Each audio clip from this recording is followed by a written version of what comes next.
Buenas noches, yo les voy a hablar de lo que es el trastorno hipocondríaco.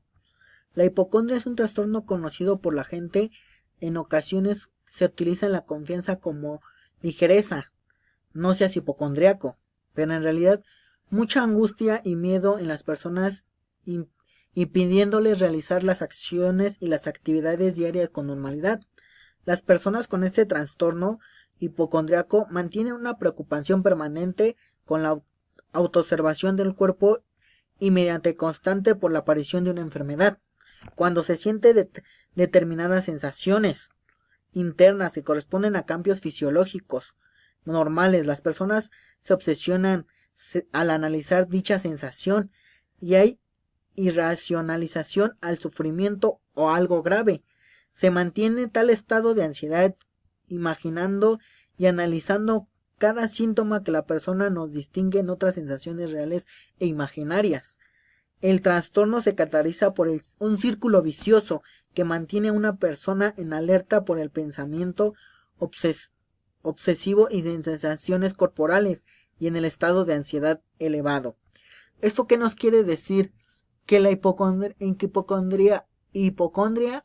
es un trastorno no se debe tomar a la ligera, sino preocupante, ya que al individuo o al paciente o a la persona que tiene este trastorno le impide hacer muchas cosas en su vida, ya que tiene un miedo inmenso al tener este trastorno o para él una cierta enfermedad que lo deja totalmente indefenso, no con la enfermedad, porque a lo mejor no tiene una enfermedad, sino él mismo se provoca esos síntomas.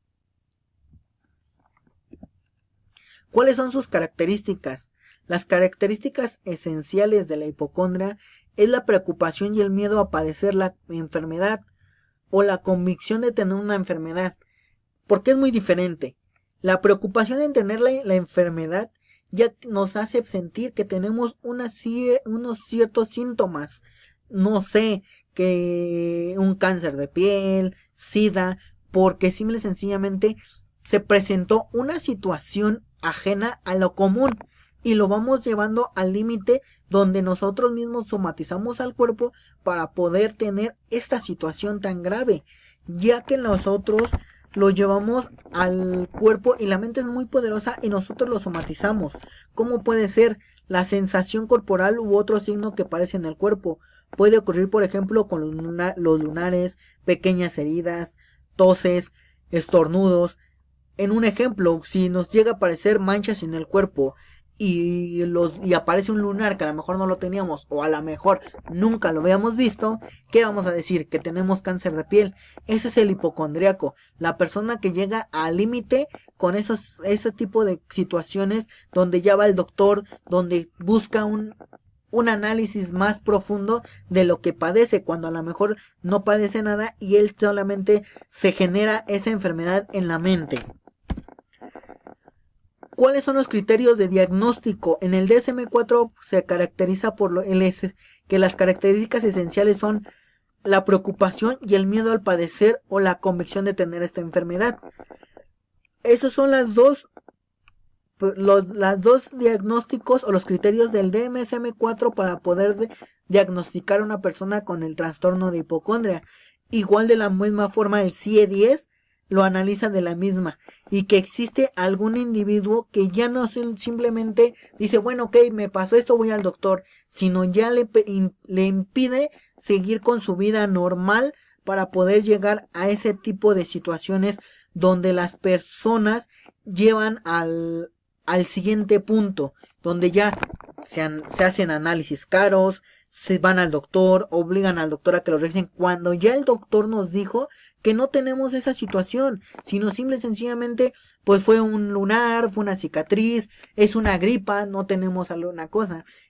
Como les pongo un ejemplo, yo en mi caso, yo cuando me enfermo, ya sea de dolor de cabeza, ya sea una gripa, ya sea una tos, no voy directamente al doctor y tampoco me autodiagnostico y me autorreceto, sino simplemente dejo pasar un tiempo donde la enfermedad, a lo mejor mi cuerpo, ver cómo está el sistema inmunológico para poder atacar esa enfermedad. Si ya veo que pasa el tiempo y que no me puedo recuperar, ahí ya me presento a un médico para que me recete, porque si nosotros también llegamos a ese punto donde nosotros vamos directamente en cualquier enfermedad a hacerlo, pues simplemente también a nuestro cuerpo inmunológico no lo dejamos reaccionar, sino simplemente pues con el medicamento vamos controlando la enfermedad y a lo mejor no la podemos desaparecer. En algún momento una doctora me dijo que unas pastillas simplemente la controlan o la coagulan, pero no la quitan. Y entonces que se va haciendo más grande la enfermedad y nosotros o a un hipocondriaco que le va a padecer, pues que se va agravando su situación.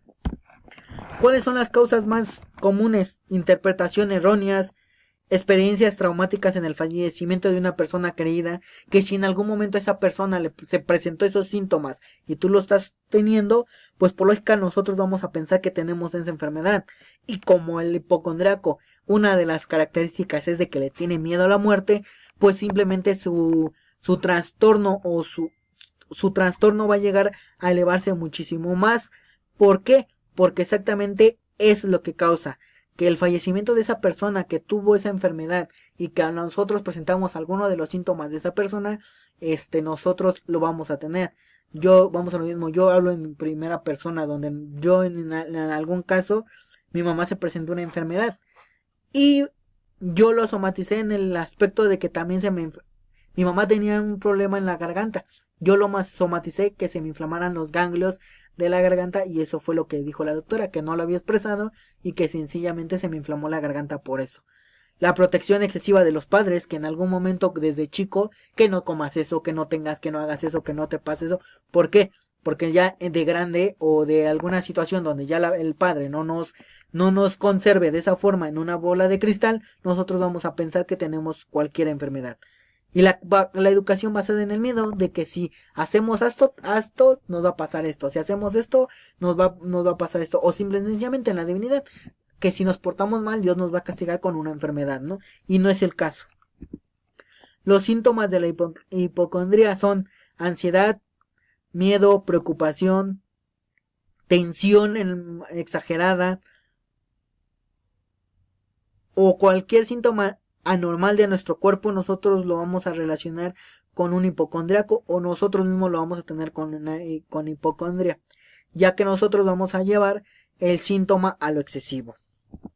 ¿Cuáles son las terapias más inusuales? Son la terapia conductual, cognitiva conductual, que esa nos lleva a poderle cambiar la forma de ver la vida, de ver de su comportamiento, de su conducta y poderlo hacer. Y en muchos casos se recetan los antidepresivos para ayudar a controlar algunos síntomas, para poder después en algún momento, si nosotros nos presentamos con el psiquiatra, pues nos va a dar este tipo de medicamentos y de ahí poder llegar a la raíz con una terapia. Por mi parte sería todo.